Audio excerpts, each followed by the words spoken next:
I have to ask all the Spider-Men, who is the best Spider-Man actor? Andrew. All of the above. Tobey Maguire. Toby. Andrew Garfield is currently the best actor and can really pull off a great Spider-Man. He definitely had the worst movies. Tobey was a great Peter Parker, but meh Spider-Man. Andrew was a great Spider-Man, but a meh Peter Parker. And Tom fits the best of both worlds. Tom Holland entered the MCU as a more childish Spider-Man. He has a desire to help other people, but he isn't a classic superhero. At the end of the day, the Sam Raimi, Tobey Maguire version of Spider-Man is the single most important version of the character. In fact, there'd be no superhero movies without Tobey Maguire. No way! Garfield never got a chance. Just because it's an animation, people think it's not legit. Spider-Man, the bane of all comic book fans' existence. No matter who you are, how casual a fan, every Marvel fan likes Spider-Man. You just can't escape the guy. He's got crazy mass appeal beyond every other Marvel hero, and maybe every other hero in general. But with the popularity comes opinions. As much as everybody likes him, many people have insane standards that they hold him up to. This includes me. I am very, very opinionated about the guy, to the point where I have avoided expressing many of my thoughts on this channel. But all of this is out of love for the character. As much shit talking as I do on a daily basis, I do still love the guy. I have now even permanently branded myself a Spider-Man fan, a fate worse than death. So with that, when I was brainstorming my last Armchair Feige video, when I got to No Way Home, I realized I simply had too much to say to fit into that video. So I decided I would instead go through the entire MCU Spidey trilogy and see what I would change all along the way. As a reminder for this series, I have a few rules that I need to follow about the projects. I can't entirely change the movies, I have to keep major characters, plotlines, and settings, but most other things are fair game. All that being said, let's get started with our first Spider-Man movie, released in 2017. I love this movie. Since I first saw this movie, I have been this movie's #1 defender. A lot of the discourse with MCU Spider-Man started when this movie was released, but I actually think for the most part this movie works very well as an intro to this version of Spider-Man. For starters, in this movie Peter Parker does feel like a working class hero. He clearly doesn't have much money, he's in touch with his community, and he has a genuine desire to do good. I like this antsy version of Spider-Man, one who is getting a genuine thrill out of being Spider-Man and maybe not taking it as seriously as he should. This is a great starting point for a new, fresh version of Spider-Man. There's a certain tactility to this movie. Unlike future installments, it feels like this one has a lot of real sets and costumes. And from the behind the scenes, it's clear that that is the case. It also doesn't have that MCU house style. The colors are vibrant, the red and blue really pop. The lighting in many scenes is nice. I'm not saying it's the most interesting in terms of directing style, but there's a little more to it than its subsequent sequels. Beyond that, this movie has a great villain. Keaton's Vulture is a great first villain for this version of Spider-Man to face. His motivations are sound, he's genuinely frightening, and the twist reveal works really well. I can honestly say that this is one of the few twists in the MCU I didn't see coming. Also, the high school vibe in this movie is fun as hell. I've seen a lot of people criticize and say this doesn't feel like a real American high school.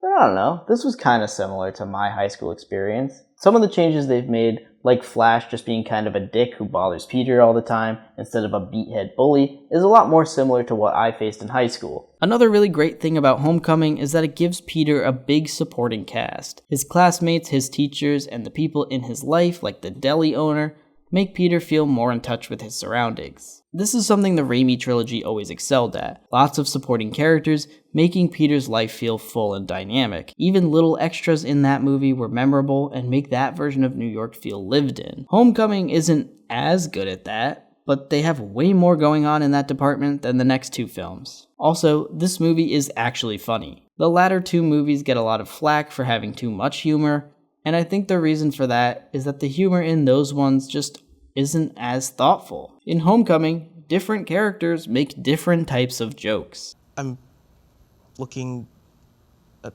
porn. Too late. You guys are losers. But then why do you sit with us? Because I don't have any friends. Are you really friends with Peter Parker? But in the latter films, you could take anyone's quip and give it to anyone else. Everyone has the exact same humor. And another thing I want to give props to Homecoming for is that Spider-Man makes actual quips. Tom Holland gets a lot of praise for his quipping, but I think people often misunderstand what that means. Spider-Man's quips are actual jokes or insults directed at the villains he's fighting, and not just when Peter does something adorkable and the audience finds that funny. What's up, guys? You forget your pin number? Yeah, I can help! Let me help! I'm really strong and I'm sticky! Hey, Big Bird! This doesn't belong to you! Thank you, Miss Parker, for having me. And thank you guys for having me. Homecoming has quite a few of these. It makes Peter in and out of the suit feel distinct from one another. So, all that said, what am I going to change about Homecoming? I already like it a lot, so I don't need to change all that much. But there are definitely a few things in here I think could use improvement and set better groundwork for the future. Number one is the ending. After Peter rejects Tony's offer to join the Avengers, he should not get this suit back. I think it's a bit contradictory to the themes of the story to have Peter reject the high life and choose to stay close to the ground, but still give him his suit with 1,000 bells and whistles. I don't mind Karen's inclusion in the story, it's fun to see all the spider gadgets, but it would make a lot more sense for Peter to completely reject it because it's not his style. A suit having an auto-kill mode, surveillance drones, that should turn Peter off completely. Spider-Man is not a character who's super cool with those kinds of things, and he doesn't need them for his purposes. The other major change I'm making, it ties in with the last,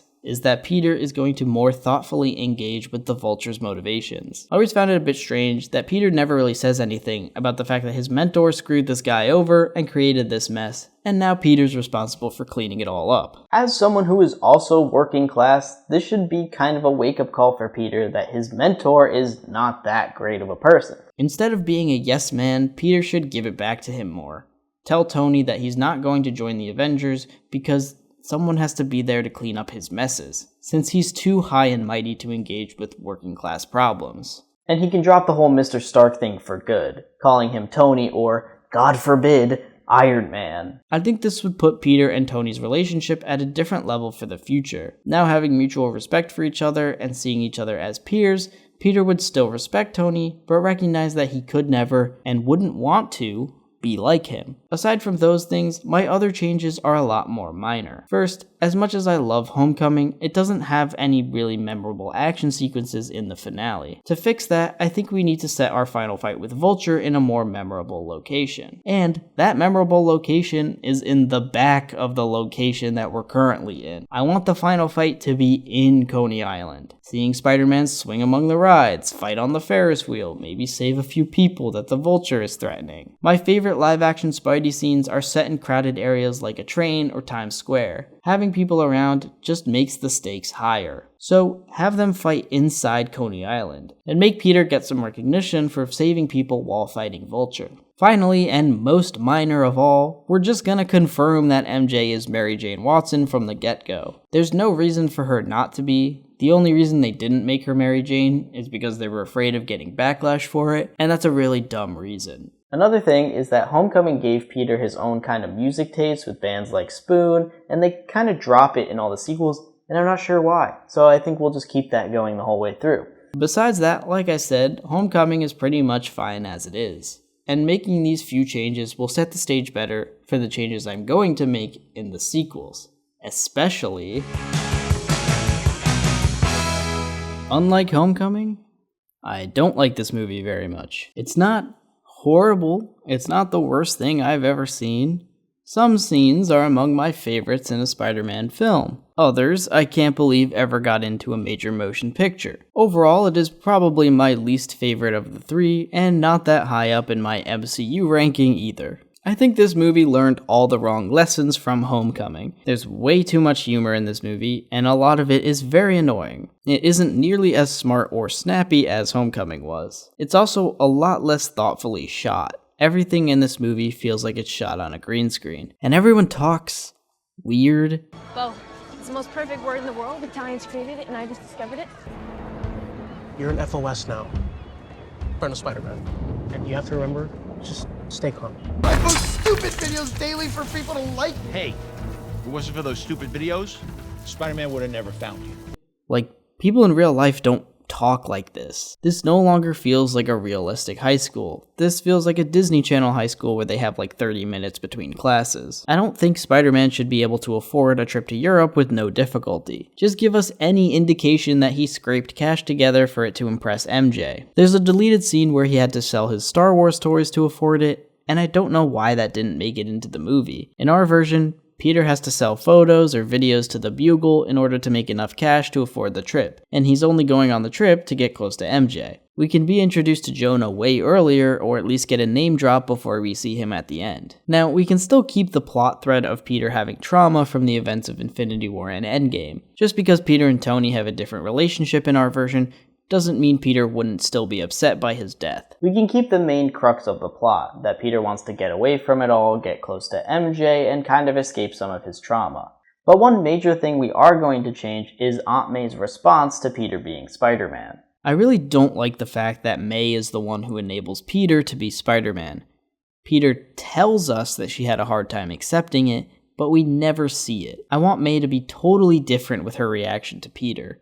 She can spend Far From Home being cold to Peter, not understanding the point of his crusade. Marissa Tomei does a great job of writing that line in Homecoming, and here it's like she's a totally different person. Considering her and Peter died for 5 years, she should be more protective of Peter, not less. So in our version, while Peter would want to break from Spider-Man, he would be the one to bring the suit in case of emergency, which May would be upset about. In the actual movie, Peter wears like 5 different suits for no reason. The Iron Spider suit should not be in use anymore after Infinity War. He wears the red and blue suit for one boat ride.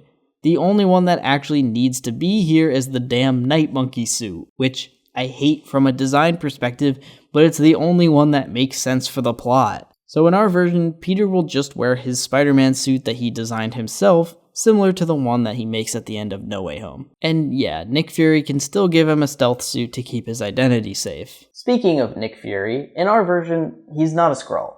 It didn't matter in the actual MCU, and it might be a spoiler for future episodes of Armchair Feige, but it's not going to matter in our version either. Now, I'd like to talk about a change I'm making that is very near and dear to my heart. Brad. Brad is a really dumb addition, because if you recall, we already have a bully character in this series, Flash. But Far From Home decided instead to make Flash into a one-note Spider-Man fanboy joke machine, and not a bully at all anymore. The other reason Brad is stupid is that he only exists to give Peter someone to be jealous of with regards to MJ, but this does not work, because MJ clearly has zero interest in Brad. So all this does is waste our time and lead to some bafflingly stupid scenes and plot lines. Everything Brad does that matters can be given to Flash, so we're just going to cut him out entirely. Next up, let's talk about the plot. Now, the plot of this movie is really stupid. It relies on the fact that Peter is a complete moron who would hand control of a deadly weapon to the first guy who bats his eyelashes at him. But I'm only some guy with a YouTube channel. Fixing this movie's plot is a monumental task and would require it to be torn down and built all the way back up. I don't know exactly how you would make this work,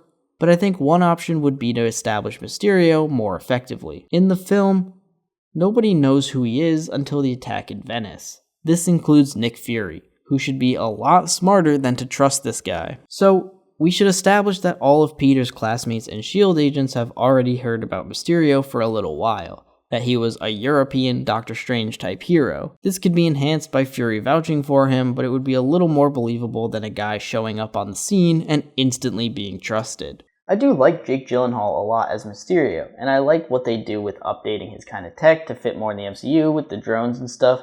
Most of my problems aren't with Mysterio himself, but the way that the plot uses him. My next major change is that there will be no Happy Hogan in this movie. Peter cannot call on his magic Stark jet to save him. After he gets hit by the train, Peter would have to pull himself up and get himself back to London, finally ready to face Mysterio and learn to rely on his spider sense. He'll still need a pep talk, obviously, but give it to someone like Ned, who has no role in the actual movie. Then Peter would finally get it together and go beat Mysterio's ass. Which leads me to my final major change. After Peter defeats Mysterio, he would break the Edith glasses. I absolutely hate the fact that Peter doesn't do this very simple thing. Peter Parker should be so vehemently opposed to a satellite that can assassinate anyone on Earth. Oh, and by the way, so should Tony fucking Stark. These Edith drones go against Tony's entire character arc in the MCU. They are out of character for him to have built and for Peter to have kept. Remember the Winter Soldier, where the whole plot was to destroy tech exactly like this? You're telling me that after all of that, Tony decided to build the exact same thing? Give me a break. I hate the idea of Edith so much, but unfortunately it's too intrinsic to the film, so I'm gonna have to stick to complaining about it. This is something that Peter should at the very least address in the film. And if we followed our changes from the previous film, it would reinforce that Tony is flawed as hell, and Peter can use what came before to build himself into a better hero than Iron Man. Peter breaking the glasses and refusing to turn them over to Nick Fury could mark a very mature turning point for his character. All the MJ stuff can stay as it is. I think that this is the movie's biggest victory, except I do think we should get a peek into her home life to better set the stage for No Way Home. Far From Home needs a lot of changes. If I really wanted to, I could very much get into the weeds of what needs to change, but these are the major points that sum up most of the problems. You can also assume we're going to make the movie less ugly and less annoying. With all those changes in mind, I think the transition to No Way Home would be a lot smoother, having Peter come into his own a lot, only for it to be shaken up by the identity reveal. That's a magic number. Now listen, I like this movie. I don't love it, I don't think it's great, but it's a lot better than the last one, that's for sure. Most of the movie is inoffensive and cute. We all know the reputation this movie has, that it's the fan service one. When you criticize this movie, people flock to you like you just insulted their mother. I don't think there's anything wrong with liking this movie. I like this movie. But just because you like something doesn't mean there aren't ways that it could be improved. And with that, despite this movie being fun and having some of my favorite Spider-Man moments, we can't pretend that this plot isn't held together by silly string. There's going to be a lot of changes here, because the plot of this movie, realistically, makes no sense whatsoever. Like I said in the Far From Home section, I like the ending of revealing Peter's identity to the world. That sets us up really well for a unique plot in this movie. The problem lies within that Peter's solution to this problem is to blow up the multiverse. It's kind of like doing an open heart surgery, but the only tools at your disposal are a sawed-off shotgun and a pack of gum. The stakes in this movie should be a lot lower and a lot more personal. In an ideal world, this would be a movie where Peter is on the run from the law, trying to clear his name, while Kraven the Hunter tracks him down. Then you could have J. Jonah as a secondary antagonist who would have hired Kraven, and you could have had this much darker tone with Spider-Man and a really cool villain. That would be the best Spider-Man movie we never got. John Watts even said that Kraven was his backup plan, and I can't stress enough how satisfying that trilogy structure would have been. Vulture, Mysterio, Kraven. A trilogy of villains that had not only never been seen on film before, but also half of the original Sinister Six lineup. But I can't even do that for my own stupid pitch because of my own dumb rules that I made up for myself. For reasons that are beyond me, they wanted to do the multiverse, and they didn't want any build-up, they wanted it immediately. So, okay, fine. I have to work within the confines of what we have. How do we make No Way Home a better movie without changing the core structure? First off, I think it's worth mentioning that the back half of the movie is mostly fine. Once that apartment fight starts up, it's pretty smooth sailing until the end of the movie, which is also when the movie's at its best. So most of these changes will be to the front half of the movie, including the first one I'd like to talk about, the driving force of the movie. In Spider-Man No Way Home, Peter's name is cleared pretty much immediately, and the only problem is that he is now too popular. The thing that makes him go to Doctor Strange is that none of his friends got into MIT. This is fucking stupid. This is an extremely elitist thing for Spider-Man to be so hung up on. The fact that him and his two closest friends didn't all get into the same prestigious university. The fact that this is what gets Peter riled up enough to go to Doctor Strange is extremely, extremely stupid. Peter Parker is supposed to be poor. His ass should not even be thinking of going to MIT of all places. And the other thing is, Why wouldn't they get in? The movie tries to have its cake and eat it too by saying that Spider-Man is a controversial figure that maybe killed Mysterio, but also everyone thinks Peter is cool and only conspiracy theorists believe the Mysterio thing. The movie makes it out to look like the people who believe Mysterio are lunatics, including J. Jonah Jameson. So why would MIT be on their side? I don't think this movie needs one specific thing that drives Peter to go to Doctor Strange. In our version, we're just going to see that his whole life is fucked up. Aunt May can't get a job, Peter was kicked out of school completely, and they keep being tormented in public. Everything in Peter's life should come crashing down after such a reveal. After an opening that would show us all of that and Peter trying but failing to fix it through the legal system or with help from the Avengers, he would finally go to Strange. The same thing can happen here, with Strange screwing up the spell because Tom Holland is too meow meow to properly explain what he wants. And then blah blah blah, all the villains come through, except not Sandman or the Lizard. I'm cutting them out entirely because they're stupid. The Sandman being made out of sand the entire time because Thomas Hayden Church couldn't reprise the role on camera is so embarrassing. Like, am I supposed to ignore this? It looks like crap, and then they pair it with some horrible ADR. What was that? What did you just do to him? No, it's okay, it's okay. Did you kill him? You two just shut up. Where are we? How much is it? It'll be $18. Here you go. Keep the change. Hi, doggy. And the Lizard just cracks jokes and does nothing, pretty much. I think Doc Ock, Green Goblin, and Electro is more than enough. And before you call me out on my rules for cutting out major characters, these two are not major characters. These are clip art. We're also getting rid of that weird explanation that it started bringing in everyone who knew Peter Parker was Spider-Man, because it just makes everything more complicated, and it's not even true. Electro doesn't know Peter is Spider-Man, and there's a lot of other characters who do that weren't dragged through. So just say that it made a hole in the multiverse that started bringing shit through until Strange stopped it, whatever, it doesn't really matter. Next up, Peter is just going to have to track the villains down. He's not going to go beg the MIT lady for forgiveness, because that plotline is gone.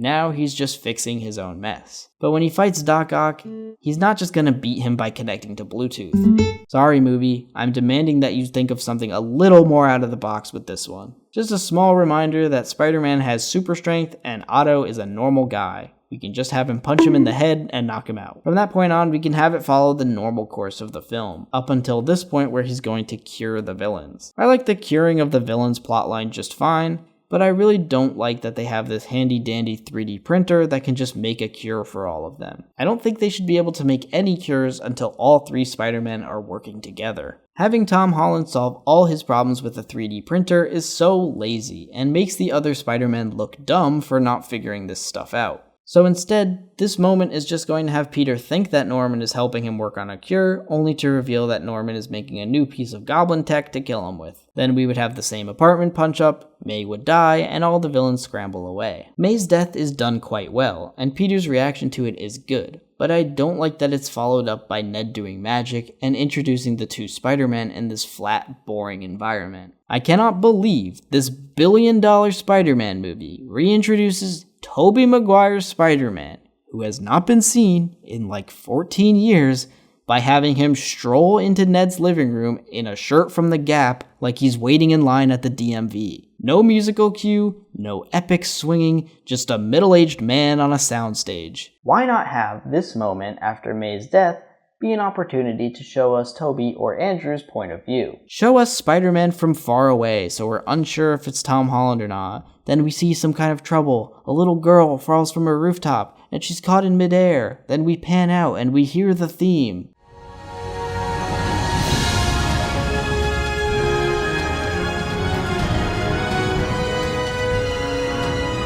The crowd goes nuts. World peace is restored. People are making out in the audience. Andrew Garfield is back, baby. We got nothing of the sort. No triumphant moment like that. Instead, he just strolls in and immediately starts making jokes. Although, Andrew Garfield does eat it up and instantly proves he was the best Peter Parker casting of all time. And the same is said for Tobey. We could get slower, dramatic reveals for both of them before they meet each other and start doing a little detective work to find the Peter Parker of this world. This would give us some much needed levity after the last scene, while still making Tobey and Andrew active characters in the story. Eventually they would find Ned and MJ, who would help them find Peter, and the rest of that sequence would play out pretty much the same. Also, Ned isn't magic in this version. The only reason he is in the actual movie is because they needed a convenient way to get from point A to point B, and for some reason it was the first thing they thought of. But it's really stupid. These movies have made Ned from a fresh and fun new character who had good jokes to a caricature of himself, unable to even slightly take things seriously.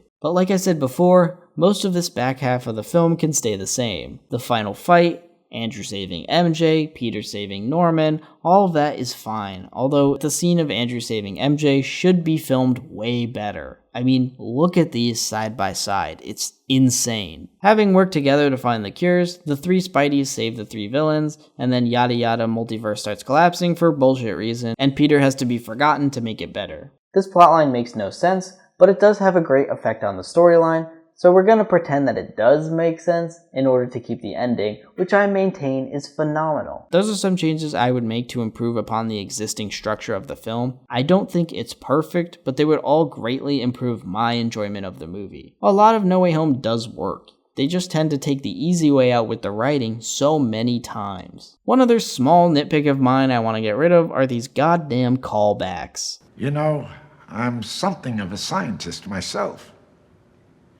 What machine? The power of the sun in the palm of my hand. These took me right out of the movie. This goddamn Reddit style of writing. These aren't even catchphrases of theirs. They're just something that the internet made memes out of. And we're gonna give Flash something to do in this movie besides make horrible, unfunny jokes. He should be the one peddling the Mysterio rumors because he hates Peter. This is Flash Thompson, a major Spider-Man character. Give us anything. All that said, those are the major changes that I would make to the MCU Spider-Man movies. I don't think they're bad, I just think they have a whole lot of squandered potential. Spider-Man is one of my favorite superheroes of all time, so obviously I'm going to have more to say about him than Gilgamesh the Eternal. But if you like this video and would be interested in seeing what I have to say about the rest of Marvel's 2021 film and television slate, be sure to check that out. That video is out and it's linked in the description below. And stay tuned for the next Armchair Feige, where I get to tackle some MCU shit that I truly hate.